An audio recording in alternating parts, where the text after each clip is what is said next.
And now for our first short shot, we're going to talk about kids and technology. Now, I'm a technology writer. Nicole writes about parenting in her Raising Austin column. Yes. We both have kids that are screen time age who are on the iPads and computers. And so All the time. Yeah. So how do we get them off of these things? Because a lot of the gifts that I think parents are going to be giving their kids this year for the holidays are going to be smartphones and tablets and leapfrogs and all these things with screens. Right.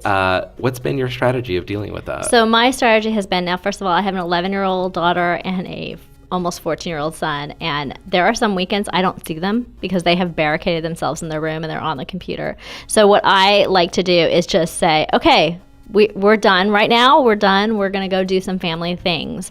And what they have really loved is whenever we play a game, like if we play a card game, or Catchphrase is our new game that we're playing a lot of. We're also playing BS. We don't use the real word, but they love that card game. Oh, they're old enough to know what that means. They know what it is, but we just don't, they're not allowed to say it. I love to get them out in nature. They are not the most adventurous kids. They would rather be on their screens. So we have some woods behind our house, and we do a lot of let's go explore. Let's see what kind of animal poop we can find. Let's see if we can find some bones. Let's see what cool rocks we can find. And we'll just have, an hour where we just wander around. Do you find bones? We totally find bones all the time. You want to tell us something about your childhood? No, we find lots of animal bones, and if you go to the Austin Nature Center, they will help you identify what they are, and you can actually trade them in for bigger bones. So we have done that.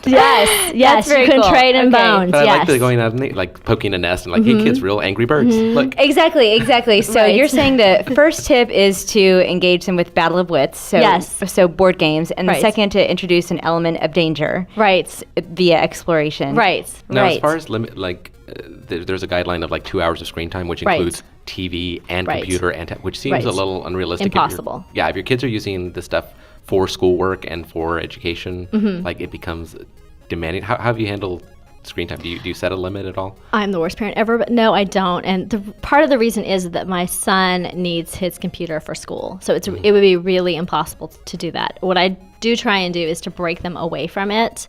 If we're going to do screen time, let's listen to music using your iPod or iPhone. Well, and also I like that engagement because the third thing you were talking about was handiwork, like getting them involved in a craft, and then you can cue up your music, whatever, while doing crafts. Right. So to get them away from the doing this and get them building and drawing, that's really great. All right. Parents, let us know how you are handling kids and technology and how you're balancing this. I would really love to hear from listeners on this because I have a sense of existential dread every time my baby reaches for my you're not there yet, but you'll get there. iPhone. So please, listeners, come to our show page, facebook.com/Statesman Shots, and tell us about your kid tech aversion strategies.